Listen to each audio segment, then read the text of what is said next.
서학개미의 꿈은 미국 시장에서의 수익이겠죠. 미국 증시 흐름부터 이슈까지 한 큐에 해결하는 시간입니다. 이제 막 출발한 뉴욕 증시 상황부터 확인해 보겠습니다. 다우존스 지수 오늘 1% 이상 크게 오르고 있습니다. 42,477선에 출발하고 있고요. 나스닥 지수도 확인해 보겠습니다. 나스닥 지수 확인해 보도록 하겠습니다. 나스닥 지수 역시 1.83% 오르면서 18,109선을 지나가고 있습니다. 마지막으로 S&P 500 지수도 열어보겠습니다. 역시 1.42% 상승하고 있는데요. 오늘은 3대 지수가 모두 상승 출발하고 있습니다. 그렇다면 현재 미국 현지에서는 어떤 이슈가 떠오르고 있을까요? 미국 증시 전문 유튜버시죠. 유선남님과 함께 이야기 나눠보도록 하겠습니다. 안녕하세요. 어느덧 3월의 마지막 주가 시작됐습니다. 이번 주 어떤 일정들 눈여겨볼까요?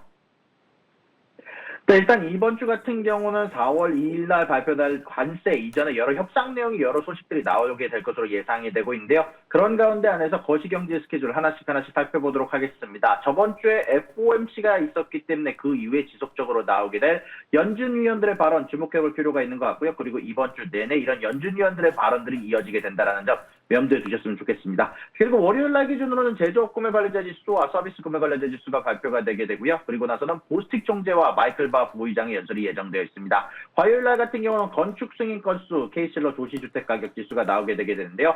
C실러 도시주택 가격 지수 같은 경우는 1월 달 지표가 나오는 것이다 보니까 시장에 대한 영향력이 상대적으로 적을 것으로 예상이 되고 있고요. 그러고 나서는 신규 주택 판매 지수, 소비자 신뢰 지수, 그리고 윌리엄스 총재의 연설이 예정되어 있습니다. 수요일 날 같은 경우는 내구재 수주와 원유 재고, 그리고 카시카리 총재의 연설과 그리고 최근 들어서 지속적으로 상향 조정되고 있는 아틀란타 연준의 GDP 나우에 대한 발표가 예정이 되어 있고요. 그러고 나서 목요일 날은 바로 GDP에 대한 4분기 GDP에 대한 발표가 나오게 될 예정입니다. 다만 4분기 GDP 같은 경우는 전년도 기준으로 여기에 대해서 사실상 관세 관련된 부분들이 측정이 안 된 GDP 상승률이기 때문에 전반적으로 높게 나올 거다라는 예상이 많이 나오고 있고요. 그러고 나서는 신규 실업상 청건수와 잠정주택 매매, 7년물 국채 입찰이 이번 목요일 날 예정이 되어 있습니다. 금요일 날 기준으로는 PC 물가 지수, 그리고 미시간대에서 발표하는 인플레이션 기대지, 소비자의 기대지수와 소비자 심리지수가 나오게 되게 되는데요. 아무래도 이런 부분들은 사실 최근까지는 시장에 커다랗게 영향을 주지 않는 미시간대 지표였지만 최근 들어서 최근 몇 주간 아마 커다랗게 시장에 영향을 주는 요소들이 있었기 때문에 한번 관찰해볼 필요가 있다라고 개인적으로 생각한다는 점 염두에 두시면 좋을 것 같습니다. 네, 이번 주는 일정이 많은 만큼 잘 체크를 해보셔야겠습니다. 이어서 관세 이슈로 넘어가겠습니다. 트럼프 대통령이 관세에 있어서 유연성이 있을 수 있다고 언급을 했습니다. 이런 가운데 상호 관세가 예상했던 것보다 더 표적화될 수 있다는 이야기도 나오고 있는데요. 관련 내용 전해주시죠. 네, 현재 주식시장이 오르고 있는 이유를 가장 많이 주목되는 뉴스가 바로 이 트럼프 대통령의 유연성 관련된 부분인 것 같습니다. 일단 트럼프 대통령은 4월 2일을 해방의 날, 리버레이션 데이로 지정하면서 상호적 관세를 발표할 예정이다라고 얘기를 했는데요. 사실 이런 부분들 관련해서 미국이 모든 국가에게 부과하는 관세가 아닌 특정 국가, 더티 15의 관세를 부과할 것으로 예상이 되면서 사실상 타겟팅될 관세가 높다라고 얘기가 나오면서 전반적으로 주식시장이 오르고 있습니다. 아직까지 최종 결정은 발표 전까지 유동적이다라는 내용이 있지만 전반적으로 트럼프의 발언이 가장 중요해지는 시기고 현재 이런 부분들 관련해서 트럼프 측은 유연성을 발휘하면서 서로 협상할 여지가 있다라는 부분을 언급하게 되면서 저번 주 금요일 날 주식시장의 상승을 이어지게 만들었고요. 그러고 나서 오늘까지도 지속적으로 금리 관련된 부분들이 완화될 가능성을 이야기를 하면서 트럼프 측은 이런 관세 관련된 부분들이 수십억 달러에 대한 수익, 장기적으로 수조 달러가 가능하다는 주장을 했고 동시에 현재 이런 부분들을 레버리지로 여러 협상을 한다는 얘기가 나왔고 이런 부분들 모든 국가들에게 적용되는 관세가 아닌 현재 미국이 무역 적자를 보고 있는 15위까지의 국가, 더티 15를 언급하게 되면서 이런 국가들에게만 적용이 될 가능성이 이야기되게 되면서 전반적으로 오늘 주가 상승에 기여를 하고 있다라고 말씀드릴 수 있을 것 같습니다. 네, 오늘 3대 지수가 기분 좋게 올라줬는데 이런 이유 때문이었군요. 이어서 테슬라 관련 소식도 살펴보겠습니다. 최근 어려움을 겪고 있는 테슬라인데요. 일론 머스크 CEO가 테슬라의 미래가 밝다라고 장담을 하면서 테슬라의 주식을 팔지 말라고 이야기를 했습니다. 어떤 근거로 이런 이야기를 할 수 있었던 건가요?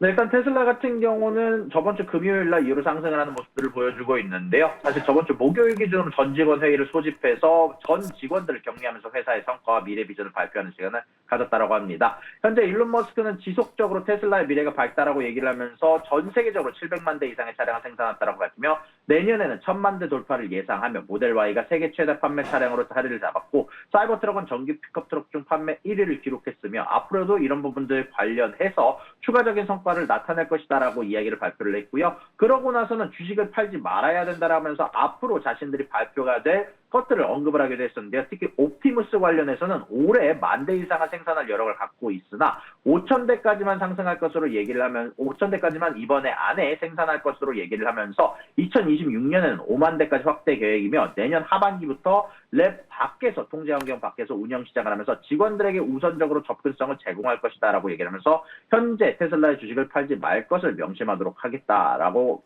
말을 하기도 했습니다. 그러다 보니까 이런 부분들에 전체적으로 주목한 투자자들 사이에서 저가 매수 세력들이 들어오게 되면서 테슬라에 대한 상승이 나오고 있고요. 이런 부분들에 대해서 조금 더 여러분들이 알아두셔야 될 것 같은 경우는 이것은 바로 테슬라가 목표로 하는 부분들이기 때문에 사실 아직 투자자들에게 하는 약속이 아니기 때문에 어느 정도 목표라는 관점에서만 여러분들이 염두에 두시고 이런 목표 관련해서는 올해 안에 테슬라 봇이 5,000대 목표 2026년에는 5만 대까지 현재 확대 계획이 잡혀 있다라고 생각하시면 좋을 것 같습니다.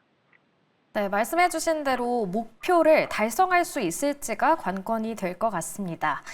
다음은 엔트그룹 소식입니다. 엔트그룹이 중국산 반도체를 이용해서 AI 모델을 만들었다고 하는데요. 중국이 기술 자립을 향해 나아가고 있는 거죠?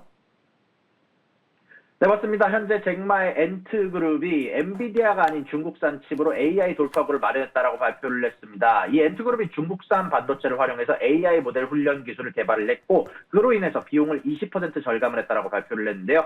엔트그룹 같은 경우는 알리바바와 화웨이의 국내 칩을 사용해서 Mixture of Expert (MOE) 머신러닝 적극적으로 모델을 훈련했으며 이를 통해 엔비디아 H800 칩과 유사한 성능을 달성했다라고 발표를 했습니다. 현재 올드 버전은 예전 버전 같은 경우는 엔비디아를 일부 사용 중이나 최신 모델은 AMD와 중국산 칩에 주로 의존을 했으며 2025년 목표는 초기 단계 고려 5,000대에 관련된 부분을 생산하고 2026년에는 5만 대까지 AMD와 중국산 칩에 의존된 여러 가지 AI 관련된 서버들을 생산할 계획이라고 발표를 했고요. 여기에 대해서 중요한 부분은 비용 절감일 것 같습니다. 고성능 하드웨어로 1조 토큰 훈련에 여태까지는 약 635만 위안이 들었으나 최적화를 통해서 저사양 하드웨어 사용 시 중국산 칩을 사용해서 510만 위안으로 약 20% 이상 비용 절감을 할 것으로 예상이 되고 있고요. 엔트가 개발하고 있는 링플러스와 링라이트가 이번에 AI가 오픈소스로 공개가 됐는데 영어와 중국어 벤치마크에서 메타와 딥시크 모델을 능가했다라고 여러모로 주장을 하게 됐고요. 이런 부분들 관련해서 헬스케어와 금융 관련된 산업 솔루션에 활용할 계획이다라고 발표를 하게 됐습니다. 네, 딥시크에 이어서 또 한 번 파장을 일지 않을까 하는 생각도 드는 것 같습니다. 마지막 소식입니다. 일본 제철이 US 스틸 인수 계획에 대해서 미국 정부와 논의 중이라고 하는데요. 관련 내용 전해주시죠. 네, 현재 일본 제철이 진행 중이었던 USSTL에 대한 인수가 사실 무너지지 않을 것으로 발표가 됐습니다. 이번에 타다시 이마이 사장이 이번에 발표를 하면서 미국 정부와 자사의 USSTL 인수가 미국 철강 산업과 제조업을 강화할 것이라는 상호 이해에 가까워지고 있다라고 직접적으로 발표를 했는데요. 이마이 같은 경우는 우리의 USSTL에 관련된 인수가 투자, 특히 지분 참여를 통해서 미국 철강 산업과 제조업을 강화할 것이다라는 점에서 미국 정부와 이해를 일치하고 있다라고 오늘 기자를 통해서 언급을 했다는 소식이 전달이 됐습니다. 구체적 내용은 공개가 되지 않았지만 트럼프 대통령 정부는 지난주 USSTL과 니폰스틸의 국가안보심의위원회 소송에서 두 차례 기한 연장을 요청을 했는데요. 간단하게 정리하자면 이미 니폰스틸의 인수를 거절할 것으로 예상이 되는 이런 위원회 이야기에서 기한 연장을 요청했다는 건 사실상 합병 협상을 마무리할 시간을 확보해주고 추가적으로 미국 정부와 일본 제철을 관련해서 어떻게 인수를 마무리할지 추가적인 협상을 여러모로 시사를 하는 형태로 연장이 됐다라고 이야기가 나오고 있는데요. 아무래도 이런 부분들은 여태까지 149억 달러에 해당하는 규모 거래를 전반적으로 인수의 형태가 아닌 투자의 형태, 지분 투자 형태로 진행될 것이다라고 밝히게 되게 되면서 사실상 일본 기업으로 남는 게 아닌 미국 기업으로 남을 수 있다는 점을 시사하게 되게 되면서 트럼프 정부 쪽에서도 여기에 대한